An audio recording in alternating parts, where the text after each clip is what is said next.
வணக்கம். தேனி சமையலில் வத்த குழம்பு எப்படி பண்ணலான்னு பார்க்கலாம். இது பண்ணுறதுக்கு வத்த குழம்பு பொடி நம்ம போன வீடியோவிலே ரெடி பண்ணணும்.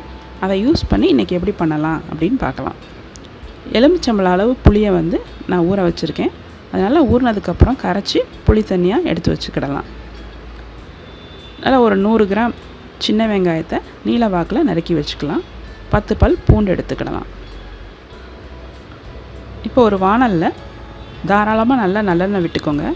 நல்லெண்ணெய் தான் குழம்புக்கு நல்ல சுவையை தரும். அதனால் நல்லெண்ணெய் எடுத்ததுக்கப்புறம் நல்லெண்ணெய் காஞ்சதும் அதில் நம்ம என்ன வத்தல் யூஸ் பண்ண போகிறோமோ அதை நல்லா வறுத்து எடுத்துக்கிடணும். இன்றைக்கி நான் சுண்ட வத்தல் ஒரு கைப்பிடி அளவு எடுத்திருக்கேன். இது நல்லா வறுத்து தனியாக எடுத்து வச்சுக்கிடலாம்.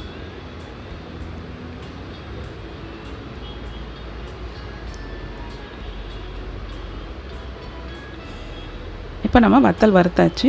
அதே எண்ணெயில் கொஞ்சமாக கடுகு ஆட் பண்ணிக்கிறேன். கடுகு பொரிஞ்சதுக்கப்புறம் கொஞ்சம் பெருங்காயம், அதுக்கப்புறமா நம்ம கருவேப்பிலையை ஆட் பண்ணிக்கிடலாம். இனி நம்ம அறுத்து வச்சுருக்கிற வெங்காயத்தையும் வெள்ளைப்பூடையும் இதோடு சேர்த்து நல்லா வெங்காயம் வெள்ளைப்பூடும் வதங்க விடுவோம். இதெல்லாம் நல்லா வதங்கினதுக்கப்புறமா நம்ம கொஞ்சமாக மஞ்சத்தூள் ஆட் பண்ணிக்கிடலாம். மஞ்சத்தூள் ஆட் பண்ணதுக்கப்புறமா நம்ம அரைச்சி வச்சுருக்கிற வத்தல் பொடியை நம்ம ஆட் பண்ண போகிறோம்.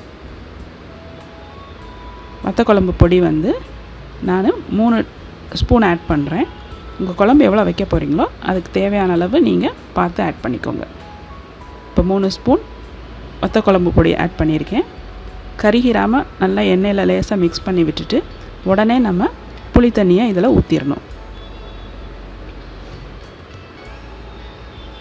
இனி நல்லா இது கொதித்து வரட்டும்.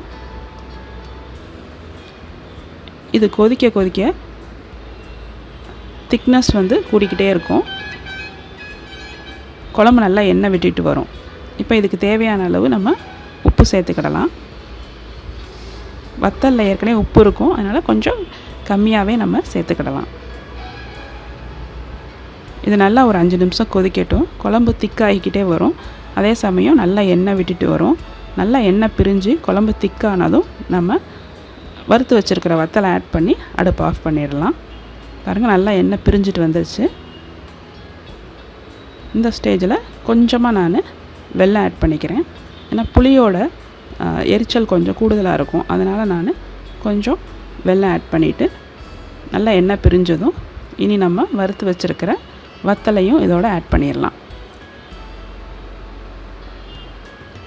இதை நீங்கள் இன்னும் நல்லா திக்காக விட்டு நல்லா எண்ணெய் பிரிஞ்சதுக்கப்புறம் இதை ஒரு கண்டெய்னரை ஸ்டோர் பண்ணி வச்சு எப்போனாலும் நீங்கள் எடுத்து யூஸ் பண்ணிக்கிடலாம். சாதத்தோடு மிக்ஸ் பண்ணி சாப்பிடலாம். இல்லாட்டினா இதே ஸ்டேஜில் இறக்கி நம்ம குழம்பா ஊற்றி சாப்பிட்டுக்கிடலாம். நீங்களும் இதே மாதிரி வத்த குழம்பு யூஸ் பண்ணி பாருங்கள். வத்த குழம்பு பொடி யூஸ் பண்ணி பண்ணும்போது ரொம்ப சீக்கிரமாகவே நம்ம பண்ணிடலாம். இந்த வீடியோ பிடிச்சிருந்தா லைக் பண்ணுங்கள், ஷேர் பண்ணுங்கள், மறக்காமல் சேனலுக்கு சப்ஸ்கிரைப் பண்ணுங்கள். தேங்க்யூ.